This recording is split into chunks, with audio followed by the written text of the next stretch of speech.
Ce soir 28 janvier 2023, 58 superstars vont passer par-dessus la troisième corde. Puisque vous le savez, c'est le Royal Rumble, on est parti pour une journée marathon de mon côté, et probablement également du vôtre. À partir de 20 h, rendez-vous sur twitch.tv/tuerie316 pour le super kick-off, la grande soirée de preview en direct, avec sondage, preview, breaking news, et surtout, bonne humeur. Toujours de la bonne humeur. Et dans la nuit, à partir de 2 h du matin, je serai en direct, toujours sur twitch.tv/tuerie316 pour le live react de ce Royal Rumble 2023. La route de WrestleMania est lancée. Et dans ce colossal emploi du temps, et bien justement du temps, on en trouve pour parler de ce qui s'est passé hier soir à SmackDown. Depuis Laredo, Texas, on n'aura pas trop loin à aller pour se rendre à San Antonio. SmackDown, le Go Home Show du Royal Rumble, de nouveaux entrants annoncés officiels, que ce soit dans le Rumble masculin, le Rumble féminin, je vous dis tout. On est parti, c'est le SmackDown Recap, version express.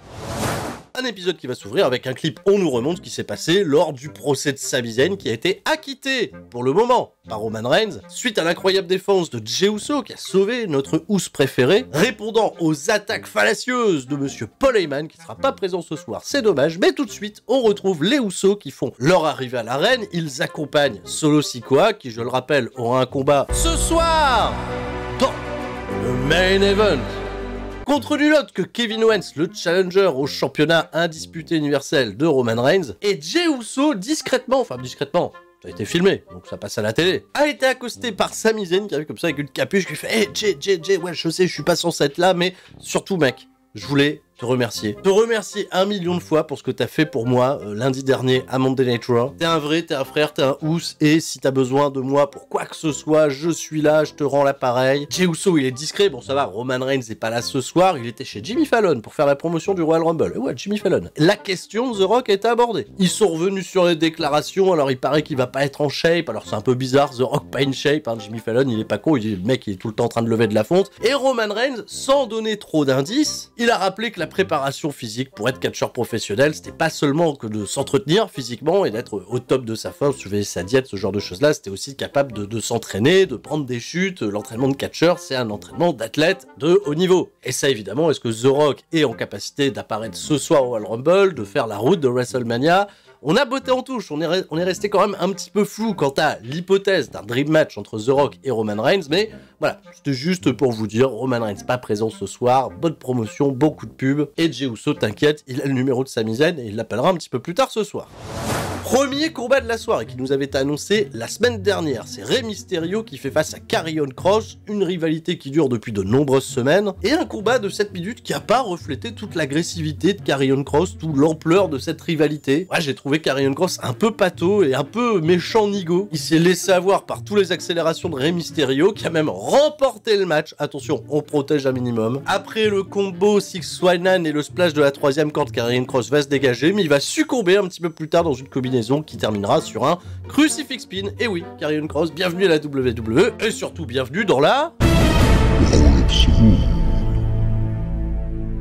On retrouvera ces deux catcheurs dans le Royal Rumble et Rey Mysterio arrive avec un peu de momentum pour construire, on se doute, son programme contre Dominic Mysterio qui lui aussi s'annonçait cette semaine, présent, participant dans le Royal Rumble. On a eu le droit à un petit clip de Bayley, Dakota Kai et Io Sky qui annoncent leur participation dans le Royal Rumble. Silence radio du côté de Becky Lynch, on n'aura pas plus d'informations à son sujet. On nous remonte les événements du Main Event de Monday Night Raw avec l'arrivée de Brock Lesnar qui a encore une fois gâché l'opportunité de Bobby Lashley pour redevenir champion des États-Unis contre un Austin Theory qui est resté champion, peut-être sans le savoir, enfin bon, si Austin Theory il le sait, puisqu'il est là, à SmackDown, Austin Theory, pour s'annoncer, voilà, dans le Royal Rumble, ça on le sait, mais surtout pour se projeter comme futur vainqueur. Il va être très très vite interrompu par des locaux, hein, bien sûr, le New Day, qui sont là. Alors, ça, on veut gagner le Royal Rumble. Xavier Woods, d'ailleurs, est officiellement participant au Royal Rumble. Et tout ce beau monde va être là aussi interrompu par un nouvel annoncé. Il s'agit du Miz. Le Miz qui vient nous étaler tout son palmarès, sauf le Royal Rumble qu'il n'a jamais gagné. Et le Miz, il est défiant vis-à-vis de Austin Theory. Ça va pas l'empêcher de s'allier à lui pour taper sur le New Day. Bobby Lashley est arrivé pour massacrer absolument tout le monde. Et Brock Lesnar est arrivé du public pour corriger Bobby Lashley et s'annoncer lui aussi dans le Royal Rumble. Eh bah dis donc. Alors ce segment, c'est le seul gros méli-mélo qu'on a eu entre des superstars de Raw, de SmackDown pour faire une grosse bagarre avant le Royal Rumble. Mais mis à part Austin Theory, Le Miz qui ont vraiment annoncé leurs intentions de gagner le Royal Rumble, derrière c'était un peu Bobby Lashley gagner le Rumble pas trop, c'est plus je vais parler de Brock Lesnar, et Brock Lesnar c'est juste pour faire chier Bobby Lashley. Un peu décevant que aucune des ambitions a été annoncée. Un peu déçu d'ailleurs qu'on n'ait pas eu de vignette de Seth Rollins, qui fait partie des favoris pour remporter ce Rumble, mais qui a absolument pas indiqué ses intentions, je veux le gagner, je veux pas le gagner. C'est un peu bizarre cette construction du Rumble, j'ai l'impression qu'il y a beaucoup de choses autour d'une personne, Cody Rhodes, qui fait son retour 7 mois de convalescence, un traitement un peu héroïque dans les vignettes qui nous sont diffusées chaque semaine. Est-ce que ça participe à l'écran de fumée général? On aura l'occasion d'en reparler ce soir de toute façon, lors du Super Kick-Off. On passe du côté de la division féminine et il y a une catcheuse de Monday Night Raw qui va avoir une vignette lors de cet épisode de SmackDown pour elle affirmer ses ambitions, elle veut gagner le Royal Rumble, c'est Rhea Ripley. Immense statut de favorite là aussi, écran de fumée, pas écran de fumée, je suis un peu déçu, on n'a pas vu Liv Morgan, pas de Raquel Rodriguez lors de cet épisode, mais nouvelle participante qui va s'annoncer, même catcher ce soir, c'est Lacey Evans. On a eu le droit aux vignettes de Lacey Evans qui s'est entraînée la commando GI avec sa Cobra Clutch, elle vient défoncer une jobbeuse en quelques minutes, la pauvre Jasmine Allure, elle a pas fait grand chose à part bien vendre pour Lacey Evans. Victoire en 2 minutes, une promo d'après-match pour affirmer qu'elle va remporter le Royal Rumble. Et bah écoutez, pourquoi pas, on lui souhaite. Faut des gens qu'on souhaite. De toute façon, la promo du Rumble féminin, j'ai trouvé qu'elle était très légère. Et ça reste un Rumble très ouvert. On est à 12 participantes au total officialisées. Ce qui laisse encore 18 spots pour des surprises, des portes interdites, des légendes. Et Becky Lynch et Ronda Rousey, elle s'annonce pas que... Je fais une petite ellipse pour rester dans la division féminine, mais Charlotte Flair, elle a été interrompre Adam Pearce, qui était sur son téléphone, probablement en train de regarder le Sturistradamus, de s'inspirer de mes plans fantastiques, de mettre des pouces bleus à cette vidéo, de s'abonner, de mettre la cloche, enfin, bref, on connaît, ça c'est une blague que je fais depuis trop longtemps. Charlotte Flair, elle a demandé à Adam Pearce de lui valider un combat de championnat contre Sonya Deville la semaine prochaine à SmackDown. Voilà, pourquoi? Parce que Sonya Deville elle continue d'emmerder Charlotte Flair, elle a été l'interrompre pendant une interview qu'elle a faite avec Ryan Satin. Voilà, on est sur un commun accord, on gère le conflit, personne d'autre s'est annoncé dans le Royal Rumble. La division féminine de SmackDown reste en PLS jusqu'à au moins la semaine prochaine. Voilà, passera à autre chose après. Retour sur le fil rouge de SmackDown qui a commencé la semaine dernière, c'est le tournoi par équipe pour couronner des nouveaux aspirants numéro 1 au championnat par équipe des Usos. Sheamus et Drew McIntyre, le kebabier, qui se sont qualifiés au premier tour en ayant battu les Viking Raiders. Alors évidemment, ils sont au micro de Kayla Braxton, ils vont parler du Royal Rumble parce qu'ils sont tous les deux annoncés dedans. Vos pronostics, messieurs. Alors Drew McIntyre, trop sympa, il dit c'est Sheamus qui va gagner. Sheamus, trop sympa, il dit que c'est Drew McIntyre qui va gagner. De ce fait, Ishari commence à se foutre des atémis. Kayla Braxton, elle fait qu'est-ce que c'est que cette violence? Qu'est-ce qui se passe? Bah ouais, mais Kayla, c'était dans une compagnie de catch, à un moment c'est normal que les mecs se foutent sur la gueule, même en toute amitié. Bon, oubliez pas, vous avez un tournoi par équipe à gagner, donc allez, on trace au ring, ils vont affronter Hit Row, oui ça me passionne, hein, Sheamus, Drew McIntyre contre Hit Row, et ben on n'en verra rien, puisque les Viking Raiders, probablement mauvais perdants de la semaine dernière, très certainement mauvais perdants, ils sont venus attaquer Sheamus et Drew McIntyre qui, pendant la pub, voilà, ça nous a été remontré, pendant la pub, ils ont décidé de repartir backstage pour prendre les Viking Raiders en charge, et ils ont oublié le tournoi, ils ont, merde c'est vrai qu'il y a un tournoi, on a oublié. Alors Hit Row, ils sont venus au ring, ils se sont dit bah c'est bien, on va avoir un petit bail, on va aller en finale directement. Pas du tout, parce qu'Adam Pearce il a trouvé une nouvelle équipe, et c'est Braun Strowman et Ricochet. Voilà, Braun Strowman et Ricochet. Un grand, un petit, vous vous doutez de la dynamique du match, hein. On va avoir Ricochet qui va faire une petite balance pendant le combat, qui va un peu dominer, qui va se faire prendre et qui va faire le hot tag à Braun Strowman pour écraser tout le monde, remporter le combat, voilà. 5 minutes de match c'est plié, Braun Strowman et Ricochet, sans être annoncés au tournoi à la base, sont en finale. Et affronteront les vainqueurs de Imperium contre Legado del Fantasma qu'on va suivre juste après. Juste après, pas tout de suite, parce qu'il y a un autre match à promouvoir important, ça concerne la division bleue de SmackDown, c'est le Pitch Black match qui va opposer Bray Wyatt à LA Knight. Voilà, on sait, c'est le noir complet, pas de disqualification, on va rien voir. Et on a le vieux thème de Bray Wyatt, Live in Fear, qui retentit dans l'arène et qui se pointe, c'est LA Knight déguisé en Bray Wyatt. Pour se foutre de sa gueule. Michael Cole, il était content de la blague. Il a dit, ah bah, je pense que vous avez tous reconnu LA Knight, c'est pas Bray Wyatt. Ah bon? Il est arrivé au ring avec une toute petite lanterne, voilà, il a soufflé dessus, il a éteint, il a fait la même chorégraphie que Bray Wyatt à l'époque. Il a dit, voilà, maintenant c'est bon, vous avez bien rigolé, on se souvient de ce qui s'est passé lundi à Monday Night Raw, voilà, avec l'Undertaker, Bray Wyatt, vous avez vu, ils ont dû s'y mettre à deux pour pouvoir me casser la gueule, parce que je suis LA Knight, et ça sera la fin de la blague au Royal Rumble, je bats Bray Wyatt, on passe à autre chose. Il a encore une super delivery, hein. En plus de ça, dans la manière dont il qui déclame justement sa promo. Il y a quelques rimes riches, il y a quelques trucs plutôt sympas. J'aime beaucoup LA Knight. Est-ce qu'on n'aurait pas une petite surprise, une victoire de LA Knight avec une intervention de Don Cloudy pour faire chier Bray Wyatt? J'en sais rien, mais pour moi c'est pas aussi garanti, hein, la victoire de Bray Wyatt. LA Knight, super taf. Ça va glitcher, Bray Wyatt va apparaître au loin et va dire voilà, c'est le pitch black match, on s'est bien amusé, t'as bien rigolé, mais quand les lumières vont s'éteindre, attention, la peur, tu vas courir, tu vas souffrir. Profite bien de ta soirée, profite bien de rigoler encore tant que tu le peux, mais ça va pas durer longtemps. Et là, il y a Long Cloudy qui apparaît au loin, voilà, tout en haut de l'arène, là il est sur un balcon, on le voit au loin, tu vois, pour vous foutre un petit peu les jetons,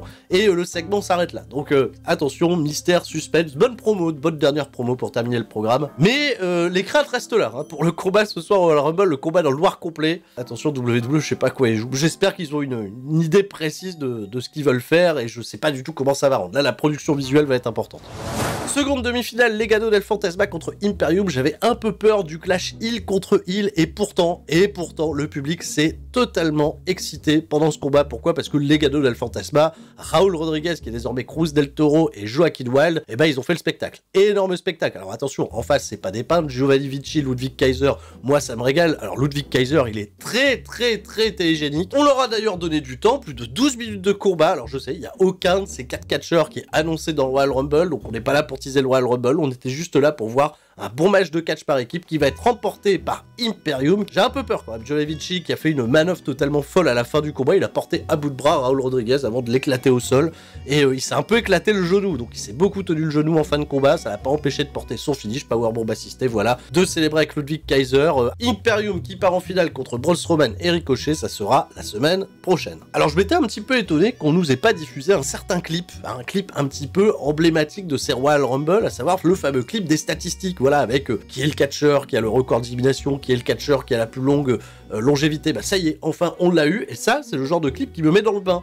Le Royal Rumble, je comprenais pas pourquoi jusqu'à présent on n'ait pas eu ce clip là, ça y est on l'a eu en dernière minute. Donc merci, ça élève un petit peu mon niveau de hype, on a eu ça, et on a eu une entrevue exclusive, enfin digitale exclusive, voilà, rapportée des réseaux sociaux sur l'épisode de SmackDown avec Xia Li qui s'annonce dans le Royal Rumble, Xia Li, voilà, qui avait perdu, on se souvient, contre Tegan Nox, qui elle s'est pas annoncée. Elle devrait y être, hein, je pense, on verra bien.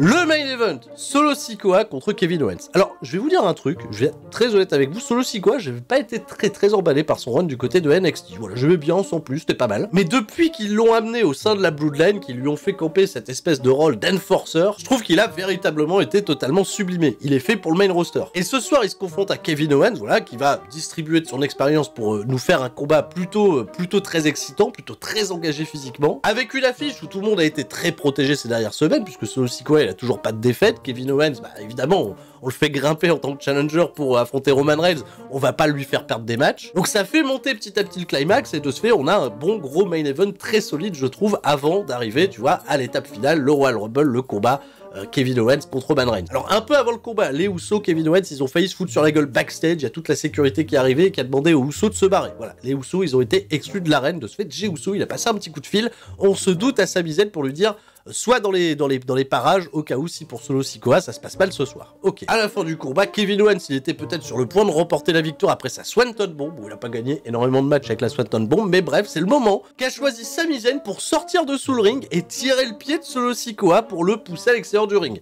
De ce fait, grosse confrontation évidemment entre Sami Zayn et Kevin Owens, qui vont pas s'échanger de coups. C'est d'ailleurs Solo Sikoa qui va tenter de porter un super kick à Kevin Owens pour profiter de la situation, esquive d'Owens, et c'est Sami Zayn qui se le mange dans la tronche. Ah! De ce fait, la bagarre se poursuit à l'extérieur. Solo Sikoa, je pense qu'il en avait plus rien à foutre. Il a pris une chaise, il a tabassé Kevin Owens avec. De ce fait, bah oui, il y a disqualification, victoire de Kevin Owens officiellement. Voilà, tout le monde reste fort, les statuts restent les mêmes. Solo Sikoa, il a tenté de faire son splash sur la table des commentateurs comme la semaine dernière, mais ça n'a pas pu se faire. Owens a esquivé, il a récupéré Solo Sikoa, pop-up powerbomb sur la table des commentateurs. Gros face-off à nouveau entre Kevin Owens et Sami Zayn qui reprend ses esprits, et ils se sont pas touchés. Au contraire, Kevin Owens, il avait la chaise dans la main, il pouvait taper Sami Zayn, mais il lui a lancé la chaise et il a décidé de se barrer et d'adresser un gros message à la caméra en direction de Roman Reigns pour lui dire que au Royal Rumble, il allait tout donner pour aller chercher ce championnat à disputer universel. Et on est resté comme ça sur une situation un petit peu de flottement. On découvrira de ce fait ce soir au Royal Rumble si Roman Reigns il a vu les images de Sami Zayn qui s'est quand même impliqué, du fait qu'il n'est pas attaqué encore une fois Kevin Owens. Ce soir il va falloir prendre des décisions parce que je pense que Roman Reigns va mettre au pied du mur Sami Zayn s'il attaque pas Kevin Owens. Et ben ses jours dans la Bloodline lui seront comptés. Un peu excitant, pas trop mal, pas le meilleur des Gom Show avant un Royal Rumble. Comme je le dis, ça a été mon constat, c'est qu'on n'est pas suffisamment construit les participants officiels. Pour chaque Rumble, voilà, les favoris, c'est Rhea Ripley, c'est Cody Rhodes, c'est eux qui ont eu le meilleur traitement pour les amener vainqueurs. Écran de fumée, pas écran de fumée, on en reparle ce soir, 20h, twitch.tv/Theory316 pour le Super Kick-Off en compagnie de Monsieur Hawkins, de Trafalgar, de Flo et de Ludivine. Dès 2h du matin, le live react, je vous fais des gros bisous à tous et je vous dis à bientôt pour le Qu'est-ce qui s'est passé, qui sortira plus tard, je vous rappelle, ça sort pas tout de suite.